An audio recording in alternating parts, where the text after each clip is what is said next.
Sempre più concreto e soprattutto in tempi brevi l'intervento per il recupero del Parco della Storga.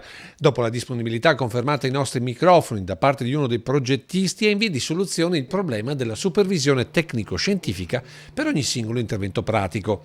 Con Giuseppe Dalla Torre potrebbe riproporsi il gruppo che ha ideato, progettato e realizzato il Parco della Storga. Quelli che ci sono penso che collaborerebbero volentieri, come lo farei anch'io, per ridare una guida tecnica e scientifica all'intervento del recupero dell'area. Ecco perché tutto potrebbe avere un'importante accelerazione realizzativa, con la provincia attuale proprietaria dell'area con il ruolo di regia tra tutti i partecipanti. Le risorse sono quasi zero, le idee però ci sono e quindi con le idee si riesce a risolvere. Abbiamo constatato con soddisfazione che c'è una grande quantità di persone che vogliono partecipare, però un parco è molto delicato, quindi questi interventi devono essere come dire, coordinati da persone che sanno, e questo avverrà già dalle prossime settimane. Stiamo cercando, e sicuramente già c'è qualche risultato, delle risorse per le passerelle, che è l'unica cosa costosa, e poi useremo certamente il volontariato per altre attività, un volontariato però, ripeto,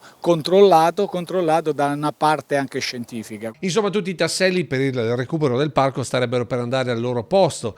Anche per le risorse economiche ci sarebbe, ma al momento si tratta di indiscrezioni, la disponibilità di Ascotrade, da sempre in prima linea nel supporto di attività dedicate ai cittadini. Ora si tratta di condensare tutto in tempi stretti e anche qui c'è l'impegno della nuova provincia di Treviso a chiudere il primo incontro nelle prossime settimane, comunque entro novembre. E come abbiamo fatto finora, Rete Veneta continuerà a seguire tutta la vicenda per raggiungere l'obiettivo di ridare al più presto il parco ai cittadini.